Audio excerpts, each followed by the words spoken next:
Bienvenue dans le podcast Lawher, le podcast qui vous permet de démystifier le droit et de le rendre accessible dans votre aventure entrepreneuriale en tant qu'entrepreneuse. Parce que dans Lawher, on pense que le droit et l'avocat doivent être les alliés de la réussite entrepreneuriale des femmes. On parlera donc d'entrepreneuriat, de cerveau reptilien, de contrat, de sororité ou encore de Beyoncé. Bonne écoute à toutes! Hello à toutes, je suis Estelle Bille, avocate en droit des affaires et en droit des sociétés. Je suis heureuse de vous retrouver aujourd'hui sur le podcast. Depuis plus de 10 ans, j'accompagne les femmes entrepreneurs comme vous qui se lancent ou qui sont en train de structurer leur activité, souvent en solo, souvent en freelance. Et aujourd'hui, j'avais envie de parler avec vous d'une prestation que je vends en réalité assez régulièrement à mes clientes et à mes clients et qui, somme toute, est assez courante mais qui cache en réalité un potentiel insoupçonné. Est-ce que vous voyez venir le thème ? Et oui, ce sont ces fameuses conditions générales de vente, les fameuses CGV. J'en parle en long, en large et en travers sur les réseaux sociaux.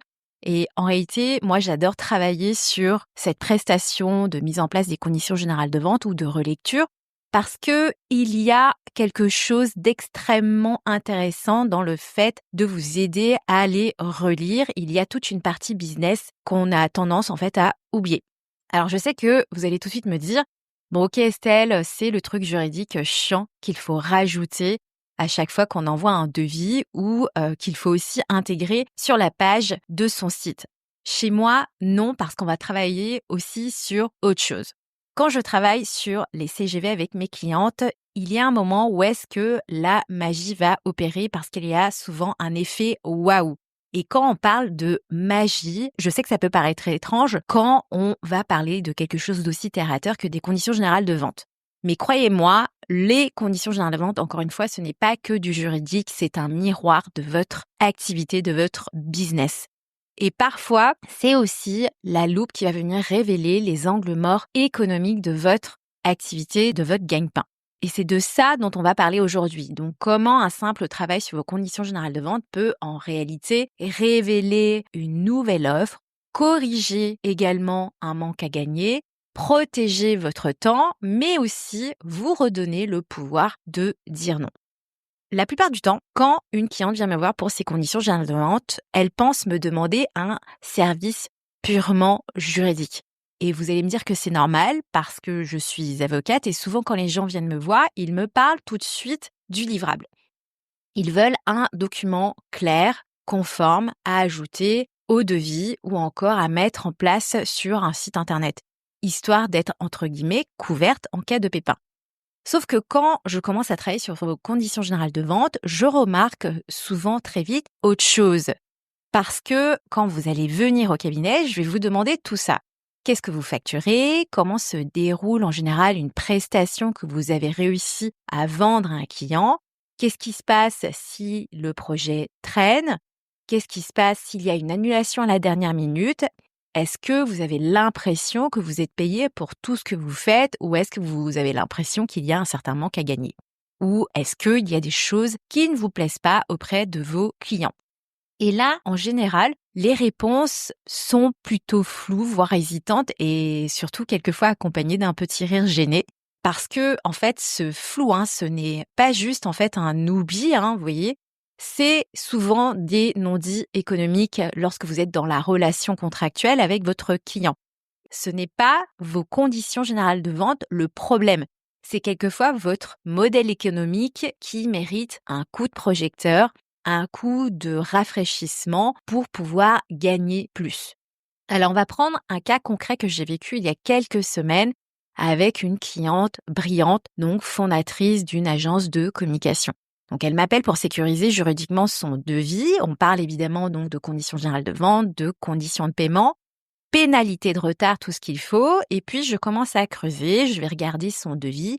Et là, je vois quelque chose qui me saute aux yeux. En réalité, elle propose des prestations de conseil stratégique ultra poussées, quelquefois même des recherches de prestataires, de la mise en réseau, c'est-à-dire, vous voyez, de faire un peu le connecteur, Mais rien de tout ça n'est facturé clairement. En fait, c'est inclus dedans et quand je lui pose la question, elle n'arrête pas de me dire en fait, je passe beaucoup de temps dessus et donc il y a un sujet de se dire est-ce que concrètement, c'est valorisé ou non? On en parle ensemble et je lui dis tu sais que tu peux créer une ligne entière dans ton offre et que ce travail a une valeur monétaire que tu es en train de laisser filer. Et pour le coup, on a retravaillé son offre ensemble, on a ajouté une prestation spécifique, on a intégré tout ça évidemment dans ses conditions générales de vente et surtout, elle a pu reprendre le pouvoir et elle a pu facturer ce qu'elle faisait déjà auprès de ses clients. Alors, ce n'est pas magique en réalité, c'est juste stratégique. Et c'est ça en réalité que moi de mon côté j'aime faire. Pas juste vous protéger, on va dire, juridiquement parlant, mais également vous aider à reprendre le contrôle économique de votre activité. Alors maintenant, on va parler plus technique parce que évidemment, les CGV, ce n'est pas juste une série d'articles juridiques un peu pénibles à lire. En fait, c'est un outil business qui va vous obliger à vous poser des questions économiques concrètes. Donc, typiquement, quels sont vos délais d'exécution de votre mission? Combien de révisions sont incluses? Y a-t-il des frais? Typiquement, si le client reporte votre mission ou si vous devez partir en déplacement pour lui et si vous devez refaire le travail à cause du client, que se passe-t-il si on dépasse les limites de l'offre qui a été initialement prévue? Donc, autant de questions auxquelles beaucoup d'entrepreneuses, malheureusement, ne répondent pas. Alors, soit parce qu'elles n'osent pas ou parce qu'elles ne savent pas qu'elles ont le droit d'imposer des règles dans leur relation avec leurs propres clients. Donc, résultat, quelquefois, je peux recevoir pour le coup des entrepreneurs qui peuvent être fatigués, frustrés et qui, malheureusement, quelquefois, ne comprennent pas pourquoi leur activité ne décolle pas alors qu'en fait, elles vont travailler comme une dingue en tant que freelance ou solo. Et donc, vous l'aurez bien compris, les CGV bien pensés, c'est une barrière claire entre ce qui est compris dans votre offre et ce qui ne l'est pas. Et cette clarté-là, c'est aussi une forme de respect en réalité de votre travail, mais également de votre personne. Alors, si vous avez l'habitude de m'écouter aussi, je le dis souvent, si les femmes n'arrivent pas à se payer correctement, souvent ce n'est pas parce qu'il y a un manque de clients, c'est parce que les femmes ne se font pas payer à la hauteur de ce qu'elles font vraiment. Un peu comme s'il y avait une partie de leur travail qui était au final invisibilisée. En tous les cas, c'est ce que je constate moi dans 80% des cas quand je travaille sur les conditions générales de vente de mes clientes. Il y a souvent un manque à gagner qui est évident. Alors pourquoi?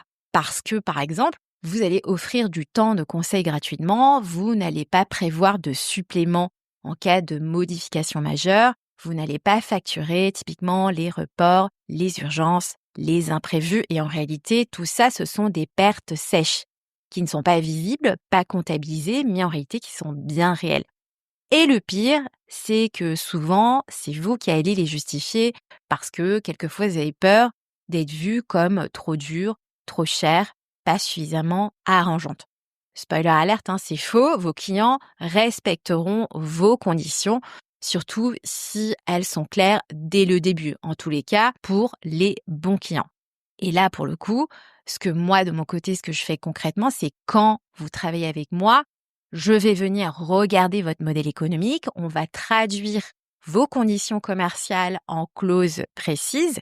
Quelquefois, si vous ne savez pas mettre des mots dessus, on en discute. C'est pour ça qu'il y a vraiment une partie dans ma prestation. Est-ce que l'échange est nécessaire pour que je puisse en fait vous rédiger quelque chose qui va ressembler à vos conditions, à votre activité?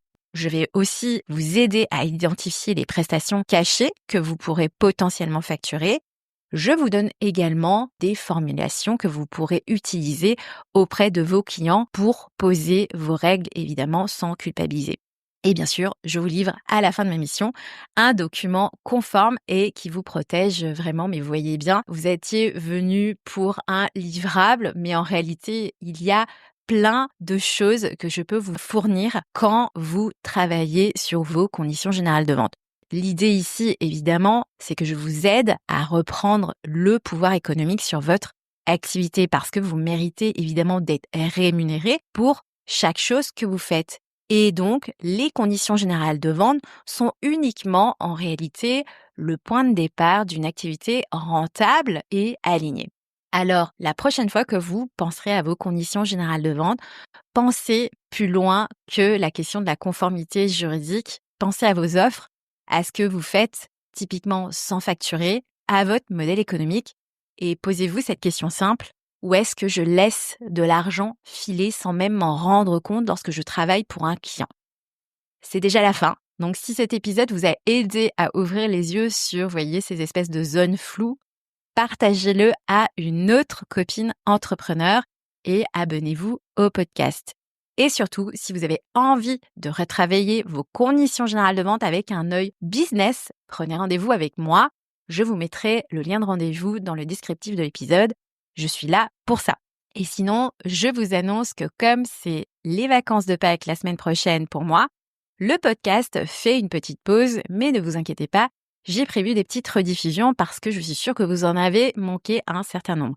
D'ici là, souvenez-vous, vous n'avez pas à choisir être entre juste et être rentable. Vous pouvez et vous devez être les deux.